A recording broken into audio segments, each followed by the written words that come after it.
안녕하세요. JD 부장부서의 소장 조던입니다. 오늘은 인공지능이 전기차 치킨 게임과 다른 점이라는 주제로 말씀드리도록 하겠습니다. 2024년 5월 29일 수요일 시간입니다.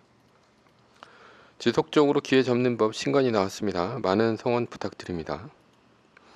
조단777.com에서 매뉴얼과 함께 자산을 10년에 10배, 20년에 100배로 늘리시고 조기 은퇴하시기 바랍니다.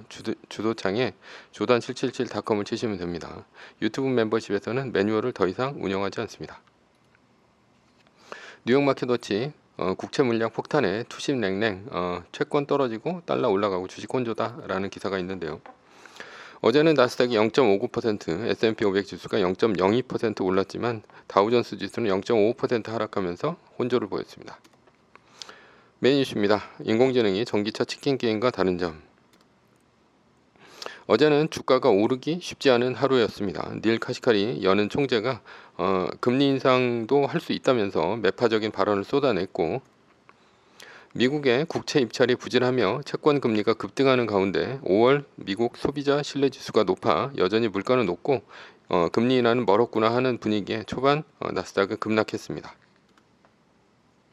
일론 머스크 엔비디아 AI 칩 10만 개 확보하겠다. 8조 투자받고 AI 개발 속도라는 기사가 있는데요.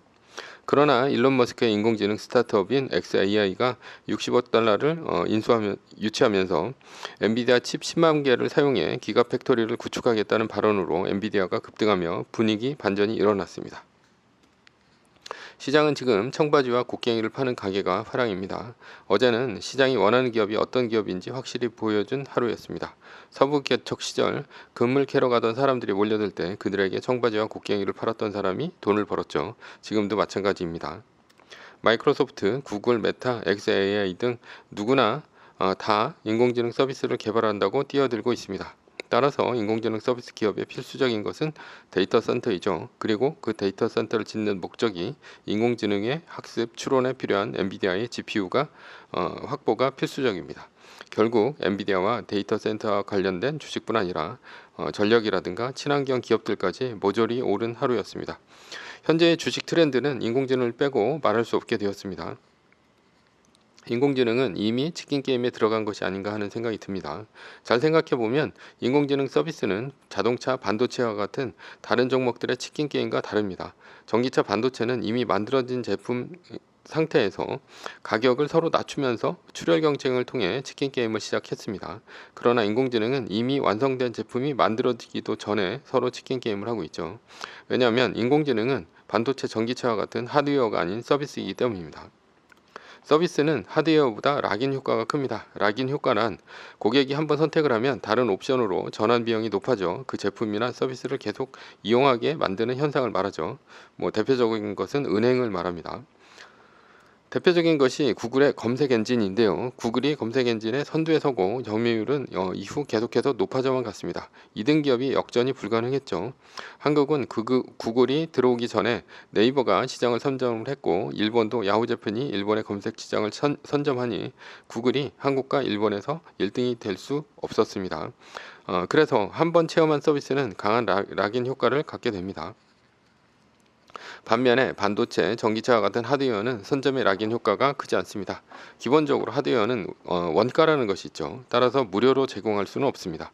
만약 1등에 뒤처진 전기차 기업이라 할지라도 원가 이하로 만들어 팔아버린다면 1등 기업을 따라잡을 수는 있죠. 즉 더 싸게 후발 기업이 만들어 뿌린다면 사용자는 경제적 형편 때문에 1등 기업이 아닌 값싼 제품으로 갈아탈 수도 있습니다. 삼성이 아이폰을 이래서 시장 점유율로 눌렀죠. 그런데 서비스는 가격을 얼마든지 낮출 수 있고 경쟁자가 죽을 때까지 장기간 무료로 제공할 수도 있습니다. 게다가 영원히 무료로 할 수도 있죠.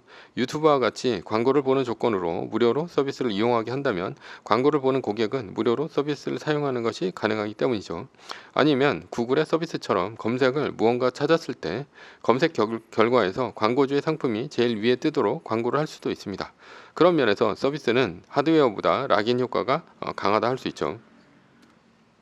인공지능 서비스는 아직 1등이 정해지지 않았습니다. 그래서 아직 확실한 1등이 정해지기 전에 시장을 선점하려 인공지능 업체는 인공지능이 학습과 추론에 필요한 엔비디아의 GPU를 무차별적으로 사들이고 있는 중입니다.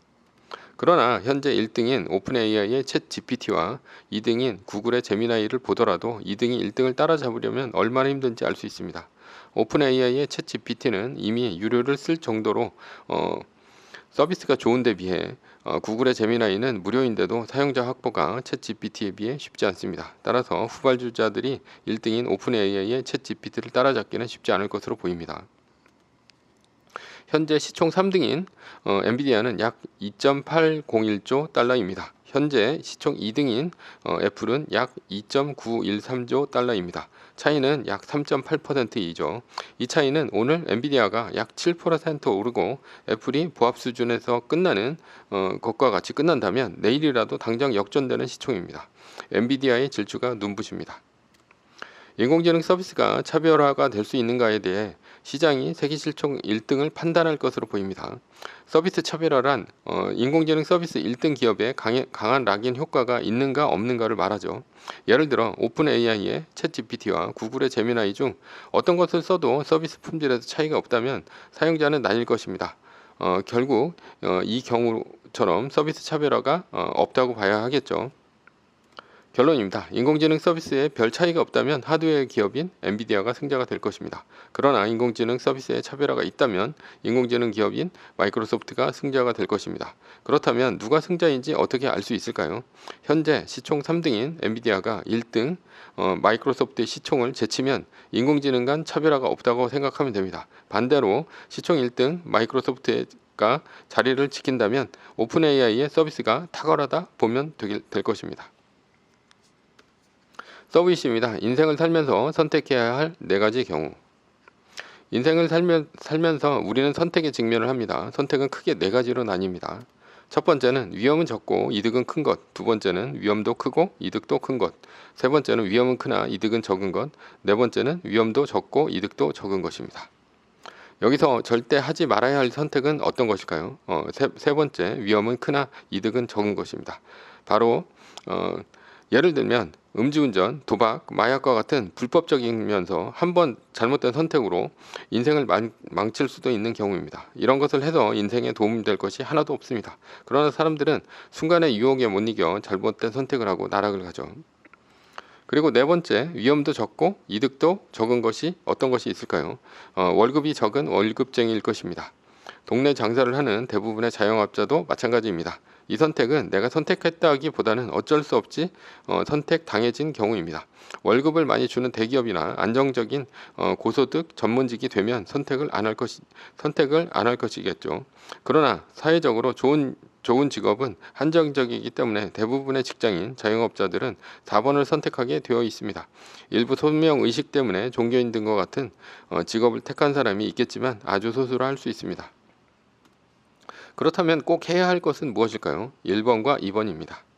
1번은 위험은 적고 이득은 큰 것, 그리고 2번은 위험도 크고 이득도 큰 것입니다. 그렇다면 첫 번째, 위험은 적고 이득은 큰 것, 무엇이 있을까요? 대표적인 것이 공부입니다. 물론 자녀 사교육비에 올인을 해서 노후가 망가지는 경우를 제외하고 공부를 해서 명문대학 인기과에 진학하는 것은 가성비 대비 아주 좋은 선택입니다. 금수저가 아닌 흙수저가 성공할 수 있는 유일한 길이라 할 수 있죠. 상류 사회로 진입하려면 첫 번째가 학벌 자본, 두 번째가 경제적 자본, 세 번째가 사회관계적 자본, 네 번째가 문화 자본이 필요합니다. 이 중 기본이 되는 것이 경제적 자본이고 가장 어려운 것이 학벌 자본입니다. 경제적 자본은 나이가 들어서도 이룰 수 있지만 학벌 자본은 20대에 이루어야 하는 것이 기에 가장 어렵다 할 수 있습니다. 학벌 자본이 생기면 사회관계 자본인 인맥은 대학 시절 생기고 문화 자본은 노력하면 만들어질 수 있습니다. 경제 자본을 이루는 것도 상대적으로 수월합니다. 예를 들어 유명 대학, 유명 MBA를 졸업하고 큰 자산 운용사에 다니다가 창업하는 것과 맨손으로 동네에서 창업하는 것 중 어떤 것이 쉬울까요? 쉽게는 맨손으로 동네에서 창업하는 것도 쉽겠죠. 그러나 성공하기는 쉽지 않을 것입니다. 당연히 전자가 쉽습니다.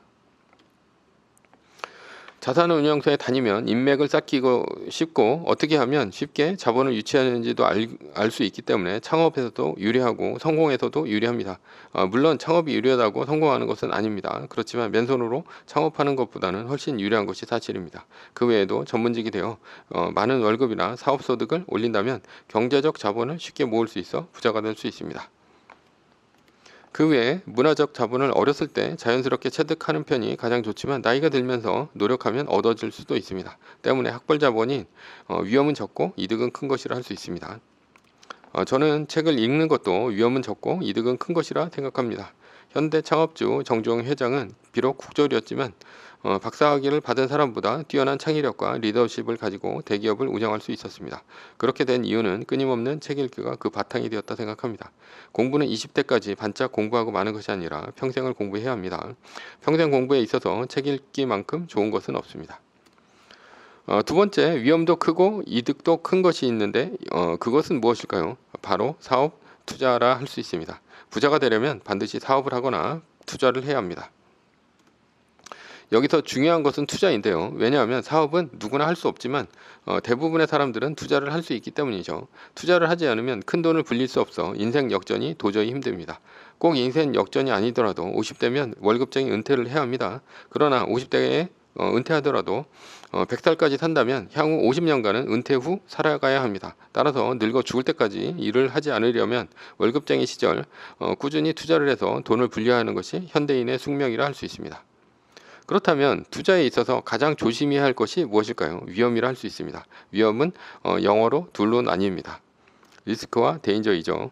한국말로 번역하면 모두 위험입니다. 그러나 영문으로 두 단어의 뜻을 풀이하면 차이는 존재합니다. 리스크는 위험 속에서도 기회가 있다라는 뜻이고요. 리스크의 대표적인 예로 투자가 있습니다.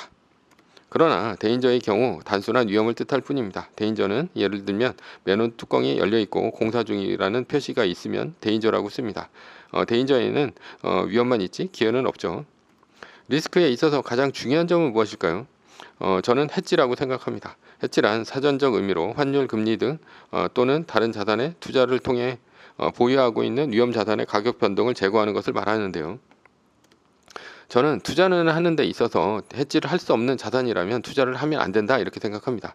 그런 면에 있어서 부동산은 해지가 되는 자산이 아니라 생각합니다. 왜냐하면 가장 위험할 때 해지할 수 없기 때문입니다. 여기서 해지는 손절이라 할 수 있죠. 예를 들어 IMF나 2008년도 금융위기가 터졌을 때 자금난이 몰리는데도 불구하고 부동산을 갖고 있었다면 즉시 팔 수 없었습니다. 따라서 부도 위험을 그대로 맞아야 했죠. 예를 들어 나는 부동산에 투자를 했다고 칩시다. 부동산 가격은 10억 원이고 대출금은 7억 원이라 할 수 있습니다. 그런데 위기가 와서 부동산 가격이 7억 원이 됐다고 칩시다. 그렇다면 부동산 가격이 빠진 비율만큼 나는 대출을 갚아야 합니다. 10억 원에 70%인 7억 원의 대출이 있으니 대출 만기에 은행에서는 7억 원까지는 매매가가 떨어졌으니 70%인 4억 9천만 원만 대출을 인정해 줄 수밖에 없었고 2억 1천만 원은 갚으라고 원금 상환이 들어올 수 있습니다. 그러나 부동산은 위기 상황에 가격을 낮춰도 거래가 안 되기 때문에 파산할 수 있죠. 그런데 내 수중에 돈이 없다면 내 부동산은 어떻게 될까요? 경매에 넘어가게 됩니다. 즉 부동산은 해지할 수 없어 위기가 왔을 때 내 평생 모아놓은 투자 자산이 순식간에 날아가는 경험을 하게 됩니다. 그 외에도 상가 오피스텔을 사서 월세를 받으려 했는데 공실이 나거나 아파트를 샀는데 역전세난이 나는 것도 마찬가지입니다. 부동산의 가장 큰 위험은 위기에 손절을 할 수 없어 더 큰 위험에 빠진다는 점입니다. 그래서 부동산 투자는 대출만큼 현금 확보가 반드시 필요합니다. 사업도 마찬가지입니다. 사업은 해지를 할 수가 없습니다. IMF 위기, 2008년도 위기, 그리고 2020년 코로나 위기와 같이 위기가 왔는데 나의 업종이 위기의 직격탄을 맞은 직종이라면 부도가 날 수밖에 없죠. 오히려 IMF 위기 때 수출기업이나 2020년 코로나 위기 때 배달업이나 비대면 업종을 하고 있다면 성공을 했을지 모르지만 대부분은 이런 위기에 부도를 맞고 맙니다. 따라서 사업도 위기에 망할 수가 있죠. 그래서 사업을 하려면 대출을 줄이고 현금을 확보하는 노력뿐 아니라 해지도 반드시 해야 합니다. 예를 들어 구리를 수입 가공해서 해외로 수출하는 사업을 하고 있다고 칩시다. 그렇다면 구리 가격이 상승할 것에 대비해 구리 선물을 현재 산후와 미리 구리 가격이 오를 때를 대비해 해지를 해야 합니다. 해지에 있어서 가장 유리한 투자는 무엇일까요? 바로 주식이라 할 수 있습니다. 주식 투자는 부동산 투자에 비해 엄청난 수익을 거둘 수가 있습니다. 다만 변동성이 아주 큰 만큼 해지를 하지 않는 경우 단번에 쫄딱 망할 수가 있습니다. 예를 들어 3배 레버리지를 써서 반도체 ETF를 투자했다고 칩시다. 그런데 주가가 급락해 35%가 빠지면 어떻게 될까요? 마이너스 105%가 됩니다. 따라서 원금은 모두 날아갑니다. 순식간에 원금을 잃을 수 있는 것이죠. 따라서 위험한 주식 투자를 하면서 더 위험한 레버리지를 쓰는 것은 정말 위험하다 할 수 있습니다. 그러나 해지를 한다면 가장 위험한 주식이 가장 안전하고 큰 이득을 거두는 방법이 될 수 있습니다. 마치 공부처럼 말이죠. 기관 투자자, 연금 펀드, 주식의 대가들은 모두 주식을 투자하면서 해지를 해놓습니다. 현금 확보를 하거나 주식의 대체 자산인 채권을 사놓거나 사놓은 주식에 숏을 치면서 해지를 하죠. 이런 투자의 기본도 모르는 멍청한 개미만이 존버를 외칩니다. 그러다 폭락장을 맞게 되고 폭락장에서 공포심에 질려 바닥의 모든 자산을 팔아 대부분 거지가 됩니다. 그러나 이렇게 위험한 주식도 큰 장점인 해지를 쓴다면 위험은 작고 이득은 크게 만들 수 있습니다. 해지의 대표적인 예는 손절입니다. 부동산은 위기 상황이 와도 매매가 안 되어서 손절을 할 수가 없습니다. 따라서 부동산은 위기가 왔을 때 더 큰 위험에 빠진다고 했죠. 그러나 주식은 자신이 정해놓은 손실 구간에 들어왔을 때 기계적으로 손절을 한다면 부동산처럼 원금이 완전히 날아가는 것을 막을 수 있습니다. 게다가 리밸런싱을 하면 위기가 기회로 될 수가 있죠. 세계 1등 주식에 투자하였는데 25%가 빠졌을 때 리밸런싱을 하고 있었다면 나는 전체적으로 12.5%만 손해를 봤을 것입니다. 왜냐하면 리밸런싱은 2.5% 떨어질 때마다 10%씩 파는 것이 룰이기 때문입니다. 그러니 고점 대비 25%가 빠진 시점에 나는 100% 현금을 주게 됩니다. 그리고 바닥에서 V자 반등을 했을 때 몰빵을 칠 수 있어 이때 주식수를 크게 늘릴 수가 있죠. 이렇게 매뉴얼은 손실을 적게 만들고 주식수를 크게 늘리는 기회를 잡을 수가 있습니다. 우리가 부자가 되려면 또는 은퇴 후 안정적인 삶을 살려면 반드시 투자를 해야 합니다. 투자는 큰 위험이 있는 동시에 큰 이득이 있습니다. 그러나 대부분은 해지를 하지 않아 위기에 닥쳤을 때 망합니다. 결론입니다. 주식에 매뉴얼을 적용하면 위험은 적고 큰 이득을 얻을 수 있어 부자가 될 수 있습니다. 우리가 반드시 해야 할 투자는 그래도 부동산이 아닌 주식이죠. 그리고 주식은 반드시 매뉴얼이라는 해지 수단을 써야 합니다. 해지가 없다면 변동성이 큰 주식은 부동산보다 더 큰 투자이기 때문입니다. 매뉴얼입니다. 세계 1등 주식은 전고점 대비 2.5% 떨어질 때마다 10%씩 팔면서 숏을 치며 레밸런싱을 하다가 나스닥 마이너스 3%가 뜨면 숏을 치며 말뚝을 박습니다. 그러다 반등이 시작되면 V자 반등 리밸런싱을 하면 됩니다. 자세한 내용은 JD 부장연구소 인강 사이트에서 강의를 들으시거나 동영상 밑에 리밸런싱 말뚝박기 댓글 링크를 참조하시기 바랍니다. 전제는 세계 1등 주식은 우상향 합니다. 매뉴얼을 지키며 세계 1등에 투자하면 매년 25% 복리로 10년간 10배, 20년간 100배로 재산을 불릴 수도 있습니다. 위의 상황은 매뉴얼일 뿐입니다. 따를 사람은 따르고 참고할 사람은 참고하시면 됩니다. 주식을 사고 파는 것에 대한 모든 책임과 이득은 본인에게 있습니다. 매뉴얼을 지키려면 머리를 쓰지 말고 머리를 쓰려면 매뉴얼을 지키지 맙시다. 오늘은 인공지능이 전기차 치킨 게임과 다른 점이라는 주제로 말씀드렸고요. 지금까지 JD 부장연구소의 소장 조던이었습니다. 지금까지 들어주셔서 감사합니다.